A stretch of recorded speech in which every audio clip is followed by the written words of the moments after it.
پاکستان کے سیاسی کارکنوں نے ان کو آزادی دلانے کے لیے جیل کی صعوبتیں برداشت کیں۔ اب ہمیں انتقام کے ذریعے چونکہ ان کے دیے فیصلوں کا ہم نشانہ بنے ہیں، ایک پولیٹیکل پارٹی کا جھنڈا جو ہے اس کو چھپا لیا اور اس پولیٹیکل پارٹی کے مقاصد کو پورا کرنے کے لیے اپنا کردار ادا کرنا شروع کر دیا۔ ترمیم کے صرف ایک نقطے پر 2 تقاریر آج کی گئی جس کا زیادہ تعلق عدلیہ کے حوالے سے۔ ایک اعتراف کرنا چاہتا ہوں، لیڈر آف دی پارلیمانی پارٹی سینیٹر علی ظفر صاحب کے ساتھ میرے 3 رشتے ہیں، احترام کا، محبت کا اور ڈسپلن کا۔ احترام اس طرح کہ ان کے والد محترم میرے دوست تھے اور یہ ان کے بیٹے ہیں، لہذا ان کے احترام میں ان کا احترام بھی میں کرتا ہوں۔ محبت کا کہ یہ بھی میرے دوست ہیں، اور ڈسپلن کا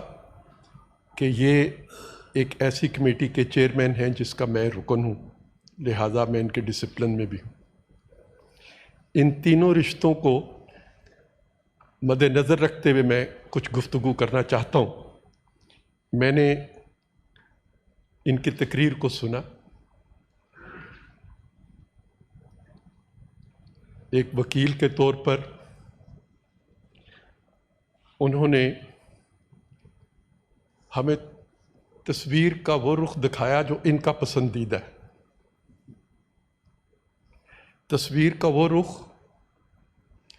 جس نے پاکستانی قوم کو زخم لگائے، جس نے پاکستان میں عدلیہ کو عدالتی نظام کا حصہ ہونے کی بجائے ایک پارٹی کے اعلی کار میں اور ٹول میں بدلنے کی کوشش کی گئی، وہ انہوں نے فراموش کر دیا۔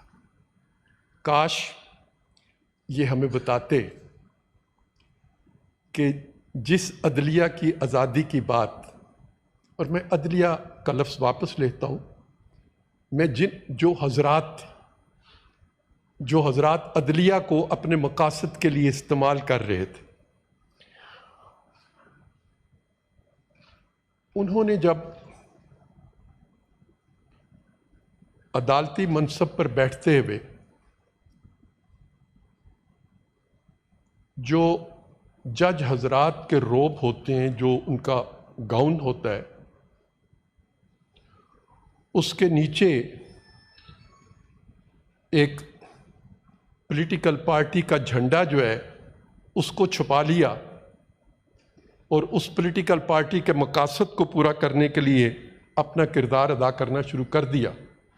اگر اس طرف بھی تھوڑی سی روشنی یہ ڈال دیتے تو مناسب تھا۔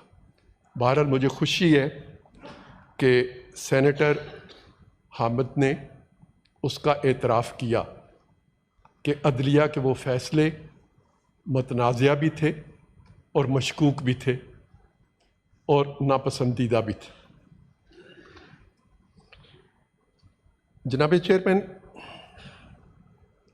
عدلیہ کی آزادی کے لیے جو آزادی عدلیہ کو حاصل ہوئی پاکستان میں، اس کے لیے کوئی بھی کوشش پاکستان کی عدلیہ نے کبھی نہیں کی۔ پورے 70 سال کی تاریخ لے لیں، جسٹس منیر سے شروع ہو جائیں اور جسٹس ثاقب نثار تک آ جائیں، جو آزادی انہیں میسر ہوئی، جس کا غلط استعمال انہوں نے کیا، وہ آزادی جناب والا پاکستان کے سیاسی کارکنوں کی جد و جہد کے نتیجے میں حاصل، اور اس کا سب سے بڑا گواہ آپ کی اپنی ذات ہے۔ مجھے آج بھی وہ تصاویر یاد ہیں جب عدلیہ کی آزادی کے لیے جد و جہد کی جا رہی تھی اور آپ اس میں بذات خود شریک ہوتے تھے، اور وہ دن بھی یاد ہے جب اسی تحریک کے دوران ایک بم دھماکے میں ایک سیاسی کارکن اپنی ٹانگوں سے محروم ہو گیا تھا اور آج بھی وہ ویل چیئر پر ہے۔ جناب والا، پاکستان کے سیاسی کارکنوں نے ان کو آزادی دلانے کے لیے کوڑے کھائے، پاکستان کے سیاسی کارکنوں نے ان کو آزادی دلانے کے لیے جیل کی صعوبتیں برداشت کیں، اور پھر ان کی ناانصافیوں کے شکار ہوئے، جن میں آپ کا نام بھی سر فہرست ہے انہی کے دیے ہوئے فیصلوں کے نتیجے میں یہ نہیں کہتا کہ اب ہمیں انتقام کے ذریعے، چونکہ ان کے دیے فیصلوں کا ہم نشانہ بنے ہیں، تو ہمیں اب ان سے انتقام لینا ہے، لیکن یہ ضروری ہے کہ اس نظام میں وہ بہتری لائی جائے، اس نظام کو کسی چند افراد کی ثوابدید پر شکار نہ ہونے دیا جائے، اور نظام کو ایسے تبدیل کیا جائے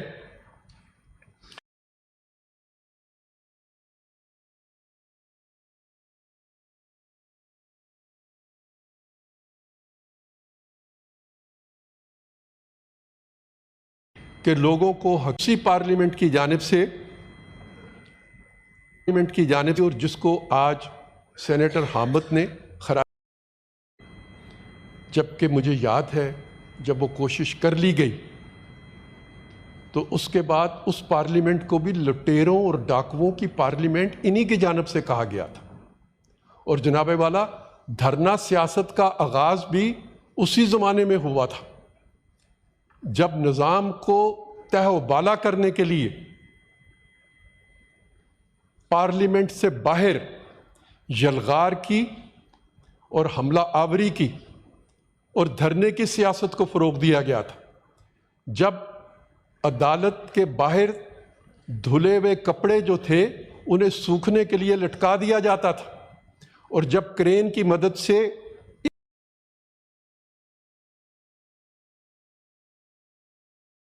اس ایوان کے دروازوں کو اکھاڑ دیا، اس دانش مندی کا،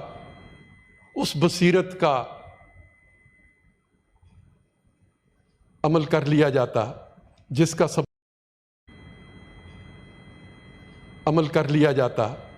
کا سبق آج دوسروں کو دیا جا رہا ہے۔